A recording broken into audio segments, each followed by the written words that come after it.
This is my. Your prize. Yeah, my something else. You know, you helped me. Oh, that's right. Yeah,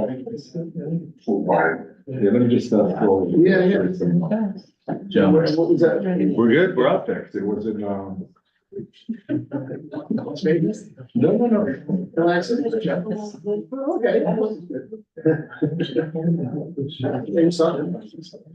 right, we're gonna get started. I'm sorry. Very nice. All right, please join me in the Pledge of Allegiance. I pledge allegiance to the flag of the United States of America and to the republic for which it stands, one nation, under God, indivisible, with liberty and justice for all. Very important when you're in public office to actually know the words to the Pledge of Allegiance, yeah. Did you see the guy on where was that from? It was from, where is he running? He's running for office and I want to say maybe it's Wisconsin. And he stood up at something to do this Pledge of Allegiance and he didn't know the words. Maybe it's stage fright. Which is tough, man. The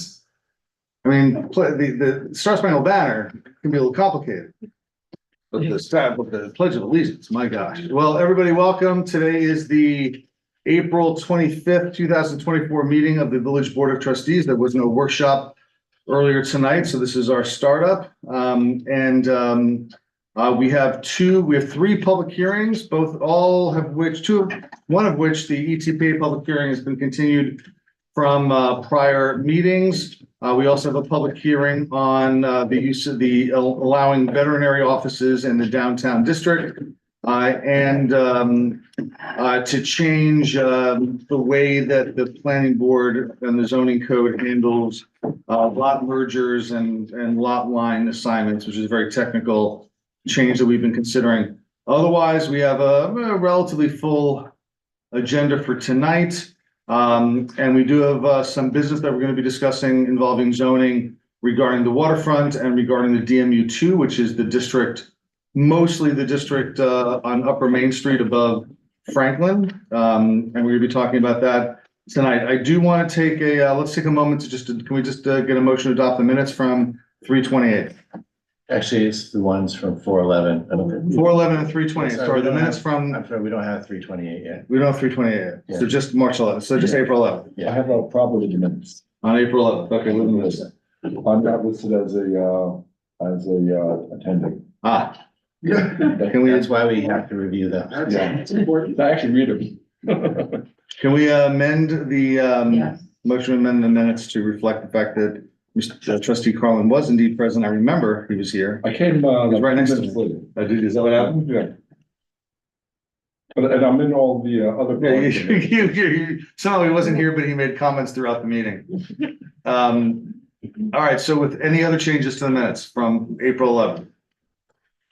All right, all in favor, can I get it? No, all in favor of adopting the minutes? Second. Second. All right, first, second, Joe is first, Pascal was second, all in favor? Okay. All opposed? I wasn't here. With that amendment, the minutes, I'll vote in favor of the minutes pass. I'm gonna take a point of privilege to move up an item of new business up top. It's item 9.3 for the Classic Car Show. Mark, can you come up and talk to us about this? Mark Mangan has sent us a letter asking the village to allow for the use of the lot outside the Fresh Market, otherwise known as the River Place lot or the Helen Hayes lot, or it has many names. It's legion, its names. But it's a lot outside Fresh Market. He wants to use that on, what's the date? July 11th, Thursday night, July 11th. Thursday night, July 11th for Classic Car Show, which has in the past often been on the streets, but he's not asking for street closure, just for the use of the lot. What other flavor can you give us about this request? The event has gotten smaller and the merchants, restaurants really depend on it every year to bring in, a lot of people to their restaurants. So I'm looking to go back to the original plan, which was just the parking lot, because with the amount of these guys not around as much, a lot of it passed on, it's a smaller group of people. You have the bump outs on the lower part of Main Street, so I wouldn't be able to use that anyway, so my line would be fine, it wouldn't require street closures. And I could bring enough people in, enough cars to, take the restaurants with a nice crowd of people and keep the show going. It was a chamber event, they don't think they can afford to do it this year, I can't really speak for them, I'm their employee, I'm not there with their finances. I think they'd rather do something with the exotic car shows, but that's hard to coordinate every year, so I don't know if that would happen. But I'd like to try to keep this going to some extent, and I would like to use that parking lot. I spoke to the Fresh Market people, they're very excited about being part of the show.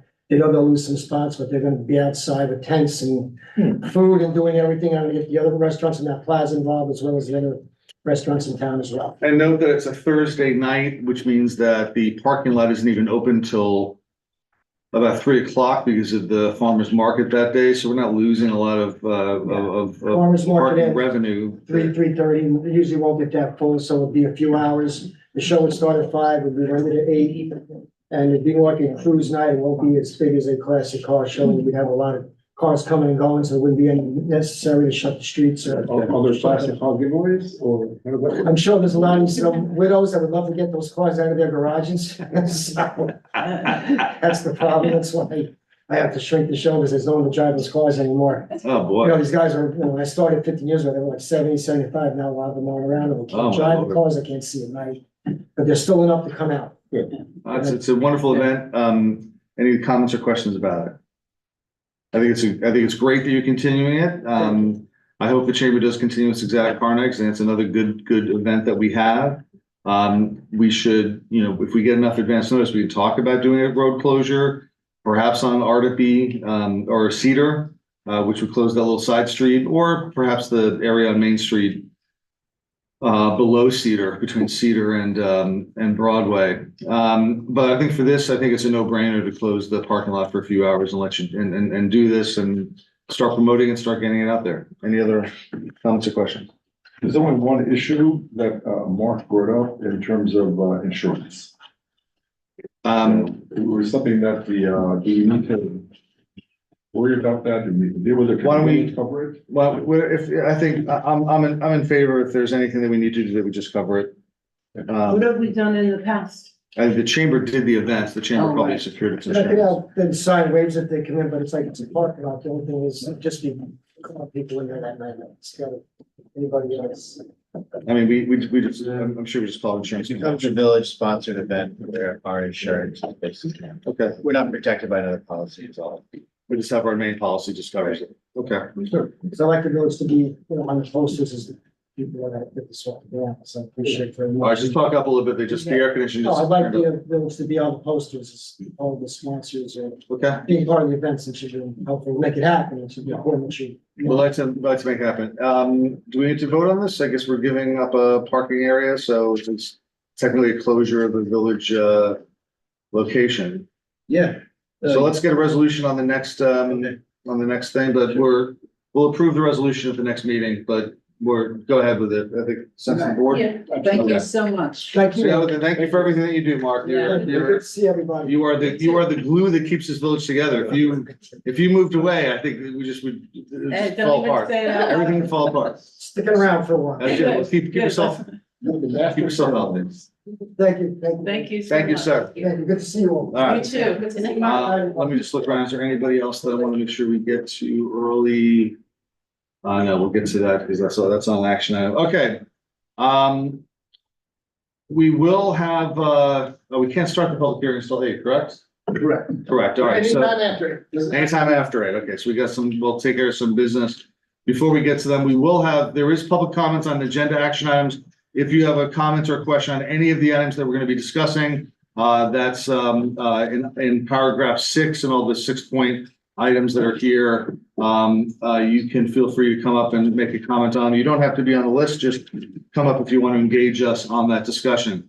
Let's start with 6.1 resolution 2024-60, which is accepting the audited voucher summary. Can I get that on the table? Motion. Pascal, Joe, any comment or question? All in favor of accepting the auto voucher summary? Okay. All opposed? Motion passes unanimously. Item 6.2, Resolution 61, approving the 2024-25 general budget. Can I get this on the table? Motion. Second. Okay, we've spent the last month working on the budget. I put together a presentation which I sent out. I put it up online, but I'll just review some of the highlights of the budget for you now. Just go over very quickly. The top line total on expenditures was 6.5 million. That's a 7% increase from last year, and it's a 10% increase from 5 years ago. So it's an increase from last year, but it's not tremendous. It's only 10% over the last 5 years. Last year was a particularly, at least the last 4 years have been very, very flat. We also have, because we balanced the budget, $6.5 million in revenue, which is again a 7% increase from 23-24. That includes a 2.4% increase in the property tax, at least in the amount. It's not necessarily an increase in the individual property tax, but it's a 2.4% increase in the amount, which is the cap that we have that's put out by the state. I will note that actual revenue for the year, which I believe is as of probably sometime in April, Andy, the actual probably is the end of April or beginning of April? Yeah. And which one? You mean when is the last? The actual that's in the budget, the actual for 23-24. Yeah, I have to go back and look at it. My guess is, given that she did it a couple of weeks Yeah, ago and it hasn't March, changed, April, yeah. it's probably sometime in mid-April or late March. And the actual revenue was already 5.9 million, which is right at what the budget projection was for the year. And so we have a couple months left in the fiscal year, and the budget revenue was, the revenue was above projections this past year. The major expenditure changes compared to last year. There was a non-discretionary 3% increase in union salaries, which we matched with a 3% increase in non-union salaries for all full-time employees, with some small exceptions where people might have gotten a little bit more. And we had 1 or 2 part-time but heavy time employees that got the 3% increase. We had an additional $95,000 for an additional person within the clerk's office, the treasurer's office, and finance. $50,000 increase for computers and software, which is very much needed because our email system does not send emails anymore to anyone with a Gmail account. So if you have a Gmail account and you haven't gotten email from me that you've been expecting, or from Pascal, or from Joe, or Natalie, or Donna, or Andy, that might be the reason. You might want to check with us as to why you haven't heard from us. That has come up. People were upset with me that they thought I had to screenshot some emails and say, no, I sent it to you, just didn't get it because we're not sending emails to Gmail. So that's why we're buying new email software. We're doing $50,000 for additional paving beyond state funds, $35,000 for additional sidewalk repair beyond state funds and grants. We're doing an additional $23,000 for tourism grants than we did last year because the hotel tax, which generates the money for the tourism grants, the hotel tax has been more productive than we expected. And we also extended Camp Nyack's RFP to 7 weeks from 6 weeks by adding $25,000 to fund more of that. That's pretty much a full summer, 7 weeks for the kids. 8 weeks, they start going back to school, they start sports, things like that. So it's pretty much the full summer now that we're going to be funding for Camp Nyack. There was the big item in terms of increase that's non-discretionary was about a $285,000 increase in employee benefits. But there was a $326,000 decline in debt service on the bonds that were projected for this year. A bunch of our bonds are rolling off and we will have completed paying them off, which did help us be able to do some additional revenue items, which the revenue changes. Besides the increase in the property tax, we project an increase in hotel tax revenue of about $80,000 to about $200,000 total based on the actual collections this year. We're projecting an additional $165,000 in building permit revenue, $70,000 total, a little bit more than we originally projected in film, a little bit more than last year, but our actuals in film permit revenue were lower than we expected because there was a strike. So we've upped it from last year. So far this year, we've been getting a lot of film permit requests. We did project some decreases in revenue, $40,000 decrease in the mortgage tax based on the actuals and the projection that we think the housing market will probably stay flat this year. And we projected a $50,000 decrease in water department revenue based on the agreement that we have with the water department for them to pay for, I think, shared services. We've had, if you have followed along at nyac.link/budget, we've had 4 different iterations of the budget. They've all been put up online with commentary, both on the budget itself and a column that we created for it, as well as a separate memo that I wrote on each iteration of the budget as we came along. And so we tried to be as transparent as possible with the budget items. With that said, I've talked a lot. Any comments or anything anybody else wants to add about that? Or anybody in the public wants to come up and ask or comment on the budget questions, please go ahead and do so. I have a question. I saw that there were increases to AIM in the state budget. How has that been factored in, if at all, into the budget? I wish you used the last numbers that were extrapolated from the year before. Okay. Those numbers we had at the time. So, AIM is a state funding for local municipalities, which that AIM funding has been stagnant for what, 15 years? Yeah, I think, 15, 20. And we hoped it would go up this year, and we were very pessimistic. It did. But it actually went up. Yeah, it went up a little bit. I think it was like 60 or 50 million, something like that. Spread out over a lot of. Yeah, so municipalities. like everyone got a little bump, but So we'll have a little Yeah. bit extra when we get that, we'll adjust the budget. We'll have a little bit of a surplus in the budget because of that. We tried to eat it up all too quickly. all it takes is one major HVAC repair. That's right. One leak in this roof and there goes the, all that AIM money that we got on top of it. All right, anybody else? Any other comments on the budget? No, I just want to compliment everybody who worked on it, everybody from the mayor, Andy, Rosa. Good job, very professional. Thank you.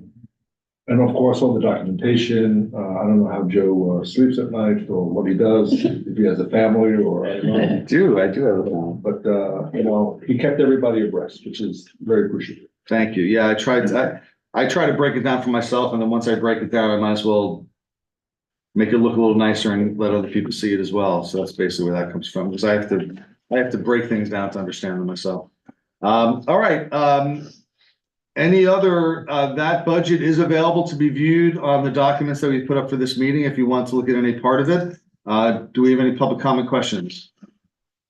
Okay, it's around the table. Any other comment or question? If not, all in favor? Aye. All opposed? So many. Motion carries. The budget's approved for 24-25. Do we break out the champagne? How is It's, I don't know, it seems very anticlimactic after the month we've had. You need the, All right, what's next?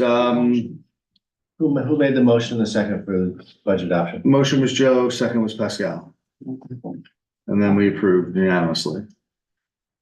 All right, that was resolutions. No, that was 61. Oh, and also it does reference the resolution does also reference the tax levy that's set at $4.2 million. And with the various breakdown of the homestead, non-homestead issues.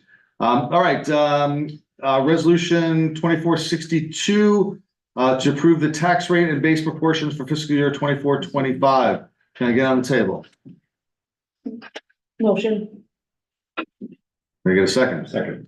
Pascal and Joe. This is basically approving the tax levy that we just discussed, which is the foundation. We have to do it separately from the budget itself. Any comment or question? All in favor? Aye. All opposed? Motion carries unanimously. Resolution 24-63 to approve a permit application for event in Memorial Park by Sherry Moorer of Everytown for Gun Safety. That's 6.4. 6.4, 2463. 2463. 2463. It's the 6.4 on the agenda, resolution 2024-63 for an event on Friday, June 7th, in Memorial Park from 7 to 9. Can I get this on the table? So moved. Second. All right, this is, I guess a gun safety awareness, it's commemorating Gun Safety Awareness Month. This will be on June 7th on the upper level of the park from 7 to 9 p.m. I remind everybody, we are very careful about considering events in the park, particularly this year when the lower level of the park is being renovated. And so we only have the upper level of the park. But this is an event that's going on for 2 hours and it's not using the whole park, I would assume, the whole upper level of the park. And so limited time, limited scope is where we generally do approve these things. Any comment or question? How are we in terms of scheduling? When is the African Day, This is on a Friday and the parade is that weekend. that weekend? That's Sunday. That's Sunday. It's not a No, conflict. Saturday. It's on Saturday. Excuse me. It's on Saturday, Saturday. yeah. So. That reminds me, yeah. Exact, I have questions for you. We have to talk more about the parade. Yes. And just Mayor, they've done this event a few times. It's Yeah. always been nicely organized. It's kind of a solemn event about gun violence. And usually at the same time, there's other events throughout the state and the state actually changes the colors on the Tappan Zee Bridge to, I think, orange Mhm. as a commemoration of the need for gun control, Okay. lives lost. Yeah, well, that's It's always a good event. I've gone before. it's certainly a worthwhile cause to commemorate. Any other comments? Any public comment? Yes, please. All right, yeah, you said you were talking about the park, second, the bottom is closed. Why don't you come up? If you're gonna talk, just come up to the front All right, and just state your name and Yes, I gotta what, introduce the myself. fact that you live in the village. You don't have to say your address. hi, my name is Amir Lamir, from 197 Sickles Ave. A resident, firefighter in Nyack and concerned citizen. So you were talking about the park. Yeah, And the bottom is being closed, because it's being worked on. So why is it, every time driving by with a fire truck or just personal vehicle, see tons of families on the boardwalk, on the wooden pier? They're just going over the fences and all that. A whole bunch of new families have been coming through. They're on the- just hanging out there. where are they? They're on the what? On the boardwalk? The Yeah, pier, the pier that we have. The park pedestrian bridge is not closed. The park's The not. waterfront is open, the gazebo is open, the viewing pier is open. The driveway from Depew is closed for construction and the lawn is fenced off for construction. So there's still access to the waterfront by the marina. Oh, so what is it? It's not there. People are allowed to be on the area that's not really right now. What's closed off now is the area immediately adjacent to the basketball court because there's a path being put in. That's going to be open in sometime in May Soon, yeah. when the playground is then reopened. And then that will all be open. The only thing that will be closed after May will be the big lawn, the great lawn. That will be closed. And we really will ask people to be really respectful of the fact that it's closed because we're gonna be seeding it with grass and we really want the grass, we really want the lawn to take hold. But yes, they're allowed to be on the pavement, on the rocky area where the picnic tables are, and they're allowed to be in the gazebo and they're allowed to be on the viewing platform that goes out into the water. Okay, because I've seen a lot of activity there and being that it's closed to the road and everything else. So the liabilities that Yeah. might happen with anyone not falling or injuring themselves over there. So that's why I just wanted to double check and since you guys were just talking about it being closed, it wasn't directed in that manner. If you see anybody on the lawn itself, you have my permission to just honk loudly at them and yell at them, or you can just let the village know and we'll try to take care of it. I'll come see you. All right. Thank you, Mayor. All right, we're still on the motion, so any other public comment or question? All right, can I get, all in favor? Aye. All opposed? Good luck on the event on June 7th. Resolution 6.5 on the agenda, Resolution 2024-64, resolution to approve an agreement with SourcePass for IT services. This is to renew a services agreement with SourcePass for a total cost of $43,000. Can I get it on the table? Motion. Second. Any discussion, Andy? This is the company that does our website, right? They don't Oh, they do don't the website, they do all our IT consulting, so they install new computers. They work with Rosa on debugging things. They do our cybersecurity And they are not responsible for our email system. They're not. They're actually. not. But when we finish implementing Microsoft 365, it's gonna be a lot better. Okay, they're advising us to get a new email system is what Right. they've done. Okay. Yeah. So I also, just while I want to just thank Rosa for all the work she does. Ugh. Among the many things, she's able to manage a lot of our Oh, computers. Yeah, thank you. You have been picking up just an enormous workload, and we're very grateful. We really are. We know how tough it's been for you in that department. We're glad we're starting to, it'll hopefully get better, going forward, hopefully get better, but you've held down that fort beautifully.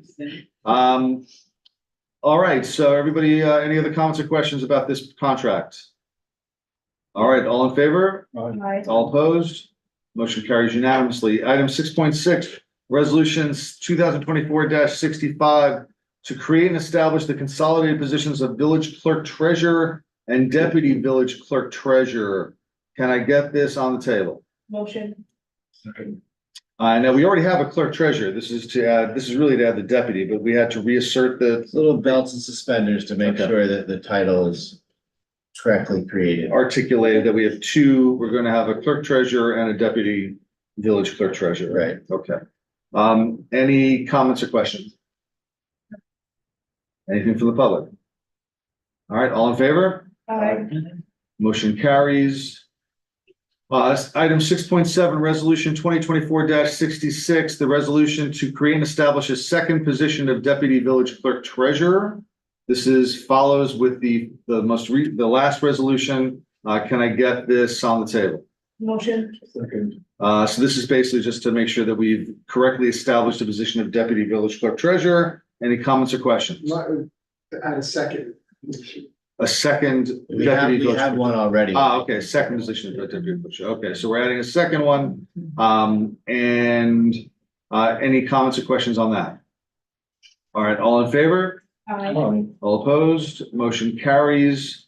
Resolution item 6.8, resolution 2024-67, a resolution to allow the village clerk treasurer and deputy village clerk treasurer to not be resident electors of the village so long as they are resident electors of Rockland, Westchester, Orange, Putnam, or Dutchess County, New York.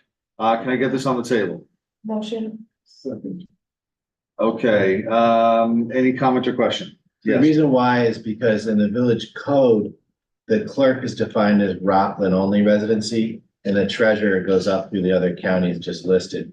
Our combined position, we didn't want to leave it there to be any ambiguity, that the combined position follows the larger territory of the treasurer position, okay. just to make sure that's clear to anybody who's, Can we change our code just to? I don't know that the code needs to be changed. That would be a Dennis question. It can be done by resolution or by local law. It's preferred that it be done by local law, but in view of the exigent, I don't pronounce that wrong, Exigency. circumstances.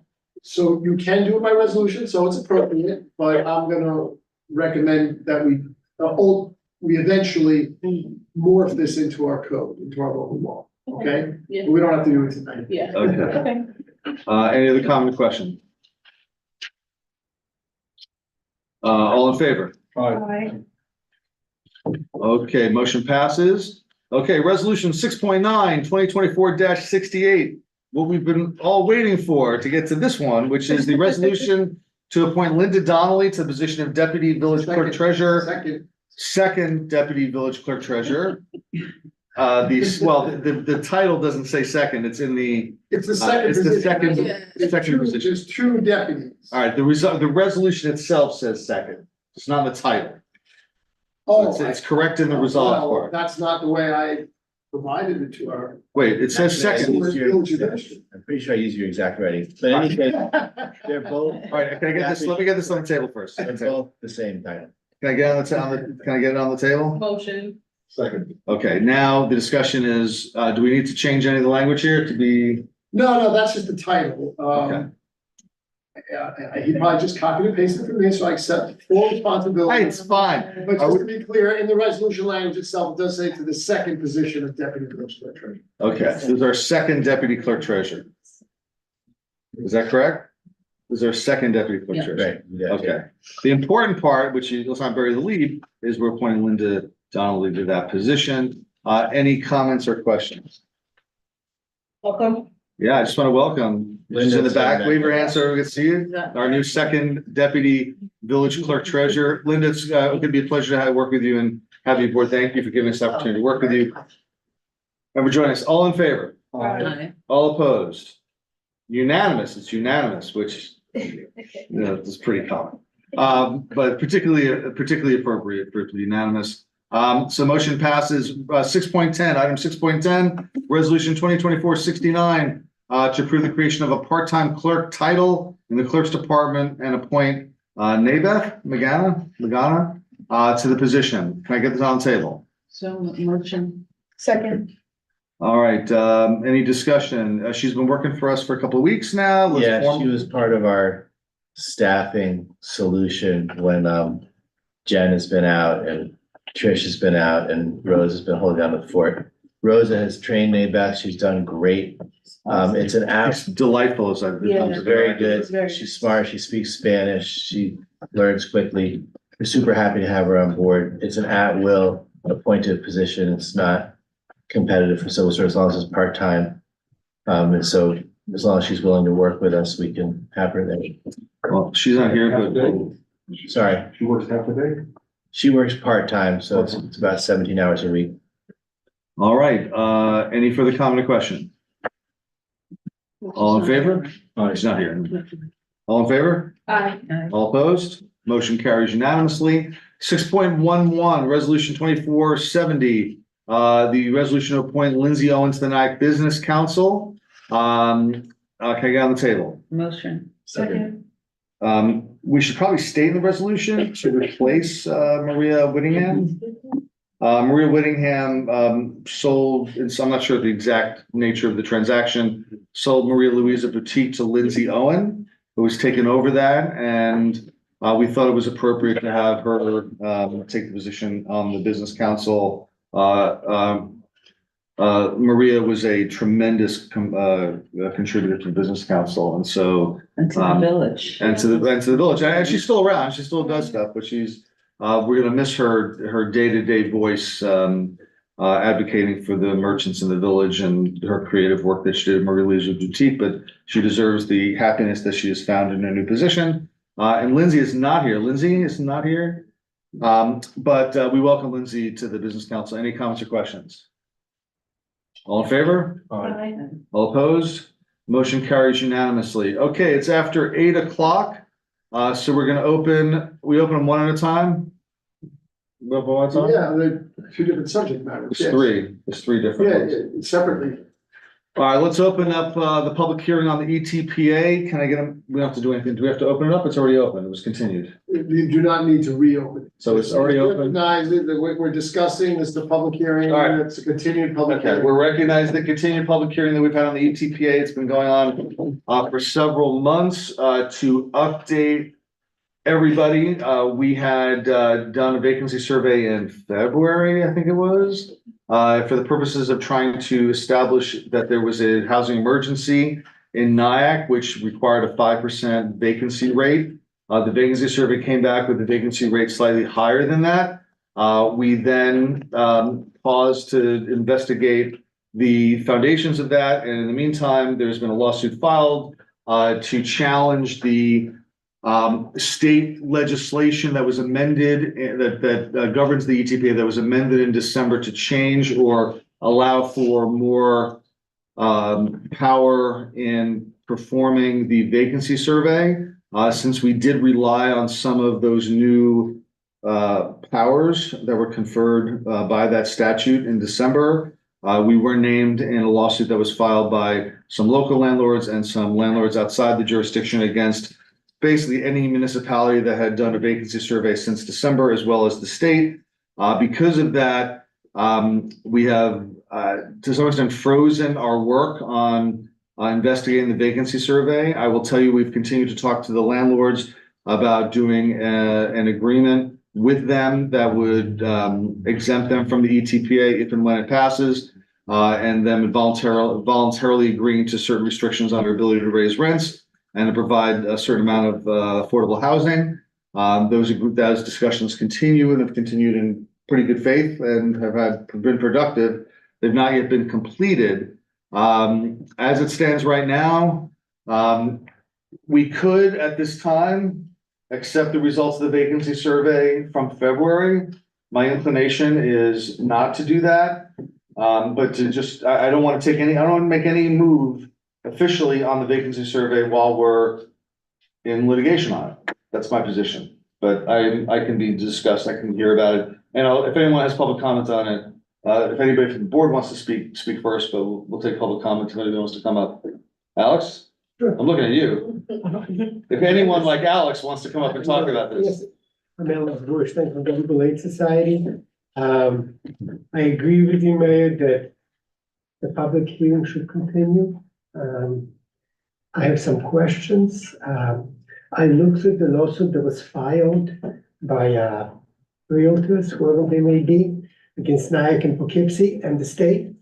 Nothing in that lawsuit seems to me, I don't know if Dennis agrees or not, seems to prohibit verifying the results of the survey. There's stuff about what you can and cannot do, put in the survey and the questions, but the verification, it appears to me, is not prohibited. And my question is, in view of that, is the village planning to do any verification at this point of any sort?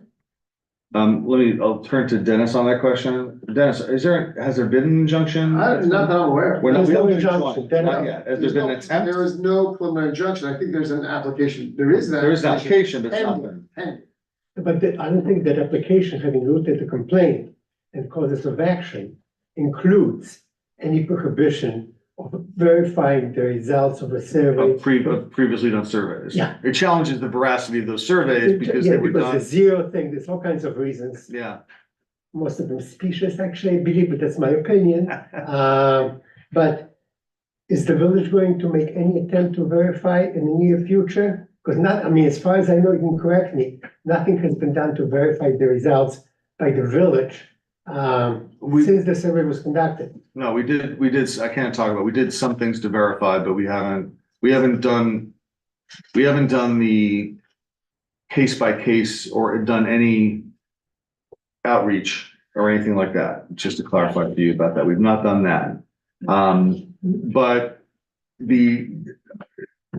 we'll take under advisement the council that we can go ahead and continue to we can try to verify the previous survey results to see were they legitimate when they were provided to us and see where that plays out. I'll be honest that our energies have been, since we've gotten sued, has been to stay away from that and to try to pursue the agreement with the landlords that would at least get us something in the meantime. I did, but okay, we'll take that. I appreciate your input on that. But the Very much. carve-out agreement, is there going to be a public discussion of that? Yes. Okay, and that's gonna be part of the hearing. I suppose. Before anything gets finalized, there'll be an open discussion about it. Okay, thank you for Alex, that. it's not, it would not be a public hearing. There wouldn't be a public hearing because it wouldn't be a legislation, but there will be we'll have it on an agenda item under new business to discuss. I'm not asking for a public Yeah. hearing, I think for a discussion. There'll be a public discussion of it, yes. There's also something else that's not related to ETPA I would like to discuss very briefly, if you allow me. I can wait till the public comment moment. No, while you're up here, go ahead. It's a housing, the state passed, and the government assigned a good cause eviction law. Yeah, The government assigned on April 20th. I have copies if anybody is interested.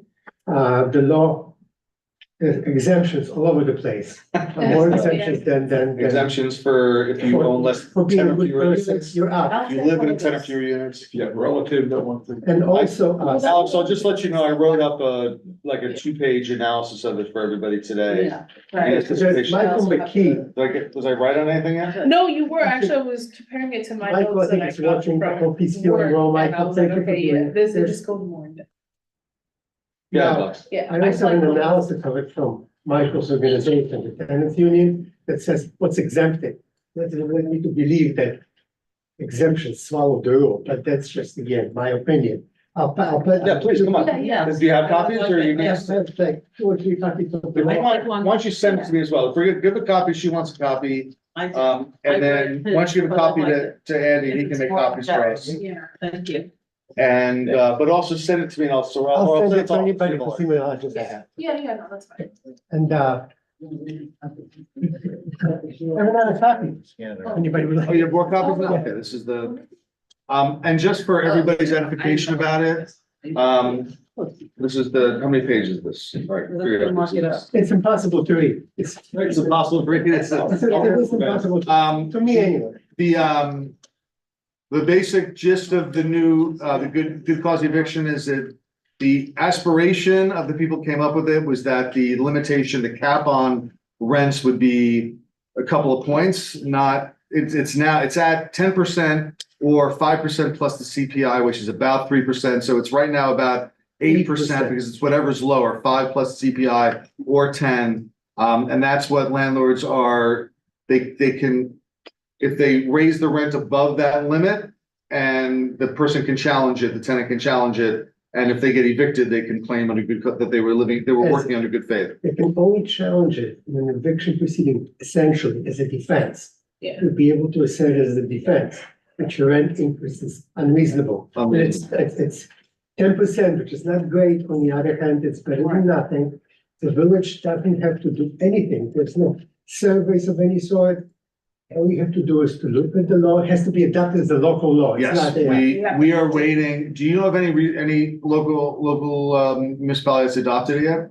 That's opted in? Not that I know of, no. I did, that was what I emailed the board about this morning, was about opting in and finding out and asking Dennis if there were any models out there of the legislation so that we could use to do the opt-in. It may just be a matter of one paragraph opting into the state law, but I think our intention would be to opt in. Is that the general sense of the board? I think so. Yeah, I think that, I would say this.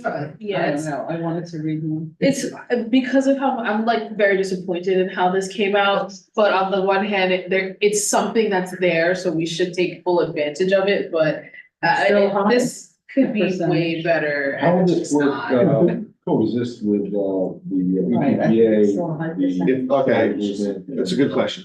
All right, just so everybody understands what we're talking about, the state legislation is in effect as of right now, but it applies only to New York City. It doesn't apply to any other municipality. So any other municipality that wants to apply the good cause eviction legislation has to specifically opt in, which I think it's our intention to do so at a future meeting. We're just waiting to see what the language looks like to be able to do that. That's number one. Number two is, how would this fit in?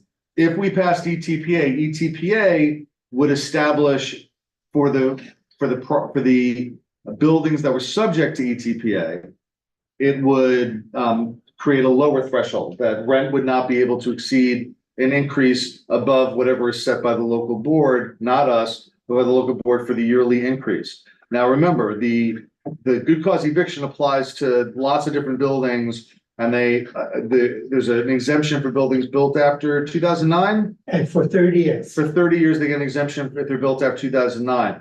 ETPA only applies to buildings built before 1974.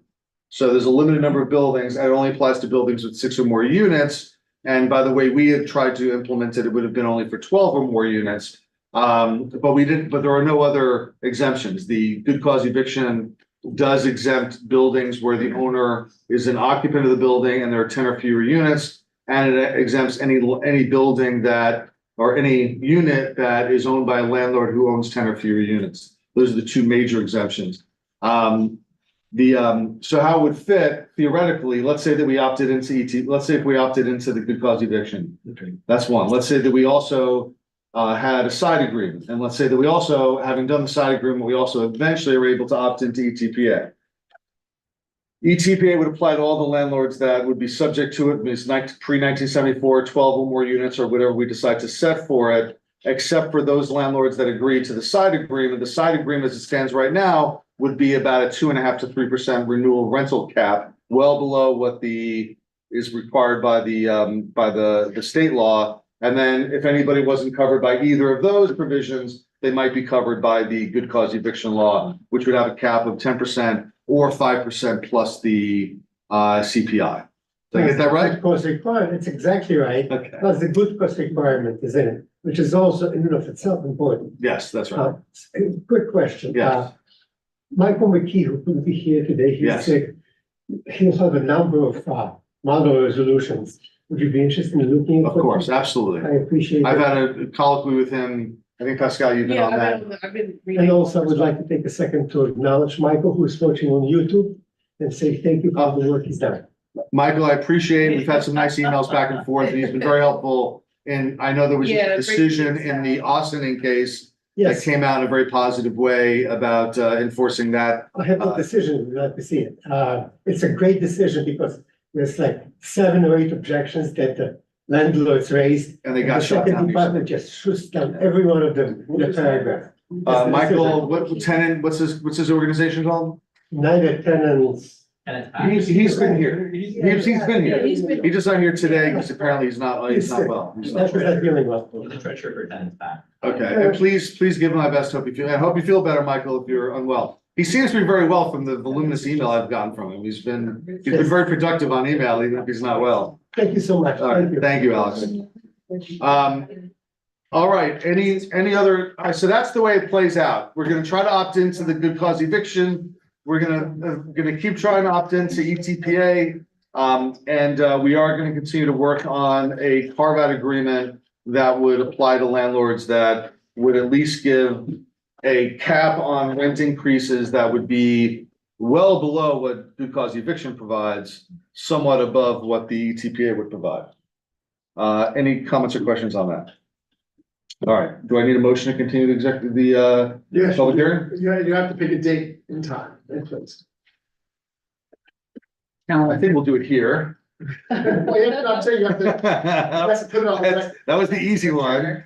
Let me just find a meeting same month Here from in now. Village Hall, we have that, we have one of the 3. Be at 8 o'clock, so let's do 5 that. p.m. Okay, and let me just pick a date. I'm just getting my calendar up. How about May, we just put off for a month, May 23rd. May 23rd, 2024. Motion to extend the executive session, not the executive session. Motion to extend to continue the public hearing to May 23rd, at 8 o'clock here in Village Hall. Motion. Second. All in favor? Aye. Motion carries, but I'll take a comment if you want to make a comment. I didn't realize you were Sorry, I staying. would just assert my body here, hopefully, just so I could be a person. If not- you want to add a comment on the ETPA, please go ahead. Absolutely, I do. Name is Taylor Mandelbaum, live at 19 Dickinson Avenue, corner of the village. So I am very happy to hear that y'all are interested in opting into good cause eviction, which is of course related to EPA.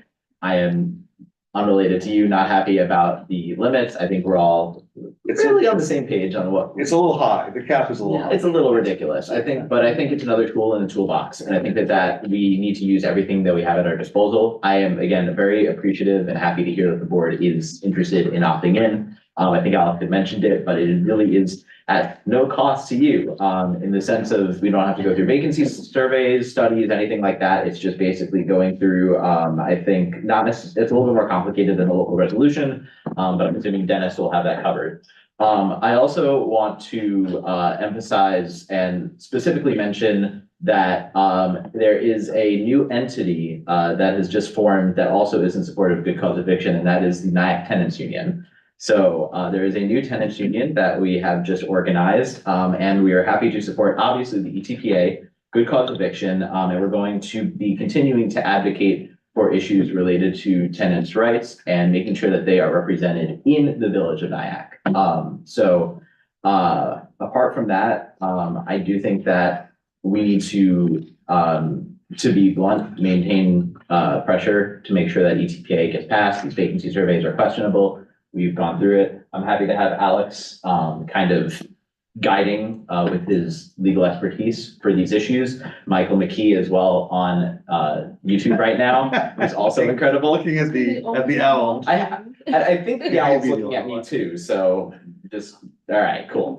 But at the end of the day, I am happy to have so many advocates, both from the legal, from the organizing perspective, as well as the tenants themselves who are interested in this. So I think that's all I've got, but, yeah, I hope Good, that, so you speak for them? You speak for the tenant union or I'm is there? speaking right now for the tenant union. Okay, is there, do you have a position within the tenant union or did you say? I missed it. We just formed, so Okay. we're just, so my intention. Oh, is this gonna be a non-hierarchical organization where like no one's in charge and it's gonna be that? I'm a raging commie, you should know this by now. And you're gonna snap your fingers and things like that, and I go applause or whatever, okay. Yeah, exactly. No, So whoever wants to come and speak for the tenants union should come and talk to us. No, so I think what the goal is for the tenants union is that tenants are gonna be able to advocate as a homeowner. My goal is to just facilitate with the stuff that I know and let other people kind of take on the role of leading it. I'm just gonna be here to start it off, kind of like the match and let the That's fire. great, that's great, I welcome their input, absolutely. So. Thank you, Taylor. Yep, thank you so much. I appreciate it. I'm sticking around, by the way. Sure, I expect nothing less, all right. That we closed the public hearing on the ETPA, do I need a motion to open? We kept it open. Oh, we continue, I'm sorry, we closed Kept it, it open. we kept it open, but we've ended our discussion of it for the time being, because we are gonna now, can I have a motion to open the public hearing? We've not, The next time. The next time. Was it ever open before? was this one open before? I don't know if we ever opened this before. No. This is All not. right, so item 5.2, can I get a motion to open the public hearing on amending chapter 360 of the zoning code? Motion. Second. All right, it's on the table.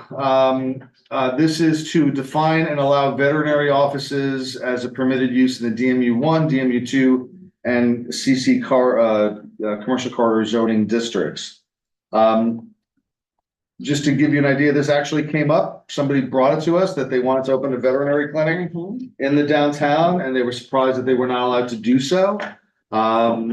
They discussed it with me and Andy, and we thought, we shouldn't be in the business of prohibiting uses. We want businesses downtown, and I think a vet business is a good business. There's some concerns. The planning board, to be completely, you can see in your packet, has came out against us doing this because they think that it would cause some disturbance. I think that my feeling is that we have a lot of, I mean, you walk around, there's a lot of animal owners in Nyack. It would be nice to have a local vet that could service them. This will not be a boarding vet. No, there'll be no overnight stays of animals at the vet, or at least that would not be allowed under the code. The code does not allow for boarding. But it does allow a veterinary office to be maintained. Andy, anything else I missed? No, What did, the planning board give us a written, yeah. I Yeah, sent it they around. did. Just a short comment that they didn't like it because it would bring They're noise. talking and about noise, odor. dogs. Yeah. Something that we Sorry. already have downtown anyway. I would think. Yeah, please come up, Karen. Yeah, as a public health person, I just would, question whether there's any, conditions on like proximity to restaurants or, residential, apartment buildings. Is it gonna be in the first floor? Is it a limited hour? Like, are there gonna be any restrictions on that? Or is it just in these zones you can have a veterinary practice? those are good points. And I just wanted to ask if there was any, Rockland County Department of Health requirements, regulations on citing a veterinary clinic inside of a municipal area. And I'm kind of concerned, I'm all for having veterinary offices as close as possible, but I'm concerned that the planning board objected to it. Right. Right, I would feel that, I think we should have the head of the planning board here and give a reason why they object to it. They did provide a reason. What's that? I can look for it. It was distributed to the board. It but- just wasn't very detailed. It wasn't, I think. it was Well, we like- should be able to question, we should be able to question them. We're talking about a resolution that they are, and the one committee that needs to be on board with this is against it. So I just don't understand. Well, I don't know that it's the one committee, it's not the one committee that needs to be on board. We, Well, what other committees? I mean, they're the ones who, if somebody wants to open up an office, they have to go through the planning board, right? I understand that. So, And yeah, we should get, we did get their input. They're not in favor of it, but I'm just saying that I don't think that there's a planning board veto of issues that relate to the zoning code. No, But I do think that their opinion matters, which is why I raised it myself when you brought it up.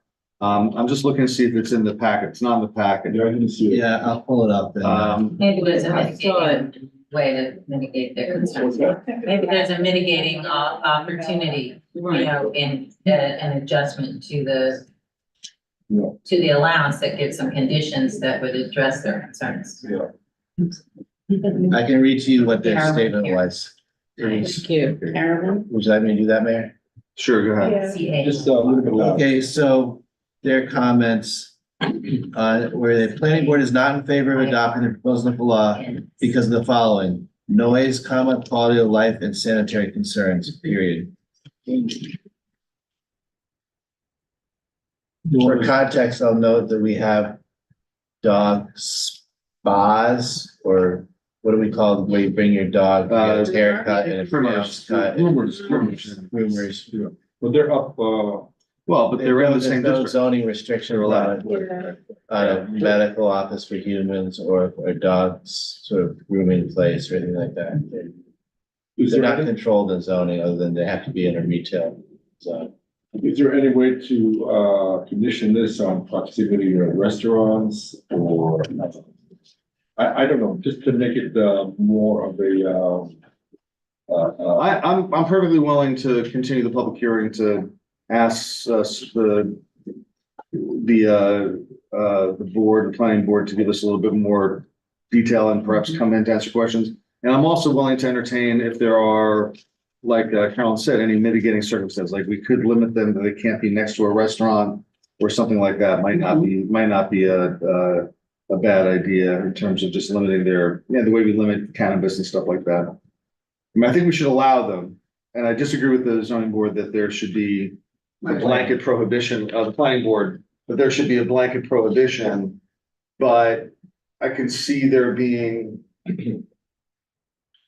And we don't have those restrictions. I mean, there's probably, the groomers probably have a lot more impact than the vets. The vets might handle lots of different types of, the groomers are all dogs coming in all day and night. In various states of, getting groomed. And whatever I think about that, just continue for the next meeting and try to get some information, maybe think about.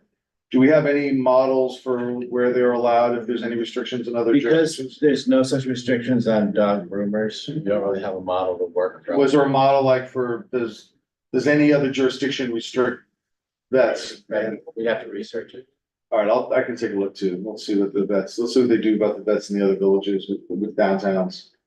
And if they allow them, if they put restrictions on them. I'm wondering, I mean, I just don't know, but the kennels are prohibited for reasons that probably the planning board seems to be citing: noise, essentially, because a kennel where you're having overnight and Right. and Right, that can be really. things like noisy, that, yeah. and maybe a dog run out back, or whatever, there's a whole different ballgame. Yeah. I don't know, I'm sure the planning board knows the difference between a veterinarian office and a kennel. But it strikes me that some of these concerns are more appropriate for a kennel, which was prohibited. Which might have 20 or 30 dogs on an overnight stay during the day. A vet should not have that many animals coming through at any given But they're time. dealing with blood and other stuff, other. Just as a, Well, I know as a you note, also the board said too is, that- as, at your discretion, you can accept their comment and, or not, basically, so they're making an advisory opinion to the board. Yeah, and I appreciate that. I don't mean to, I just was pushing back on the idea that there's a planning board veto on stuff like this. Like but I do, there was a reason I particularly brought up the fact that they were against it. To be fair, I'm in favor of it, but I want to be fair and make sure that their position was put on the record. So to your Yeah, point, I'm in I don't favor of- think he's taking emergencies, I think he refers them to the Like a animal hospital. hospital that's local. Yeah, I think it's just like, like a routine doctor's office for a person, but for not. for There's dog. no overnight stay in Yeah, a veterinarian. just shot, right, like, checking up, things like that. And there's also no like, what is it? Surgery. There's certain practices which they outsource to others. Yeah, A disposal of a dead dog body, Right, for all that example, stuff. things like that are all outsourced. Let me just poll the board. You said you're generally in favor, I'm you generally in just favor. have some caution about it. Right, exactly.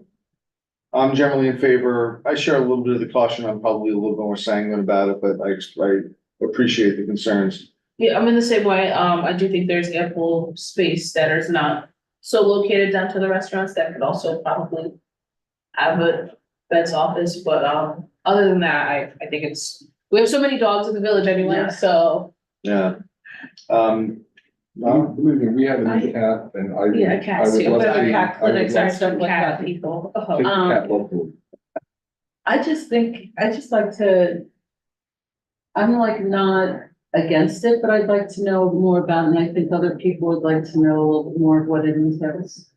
Let's see what there are other, we've had a blanket prohibition on it, so we've had no detail whatsoever, just besides a blanket prohibition. And I don't know what other jurisdictions, if they allow it, what are the restrictions on it, because I'm looking at the legislation and it just adds it as a permitted use. So let's continue the public hearing till, let's give it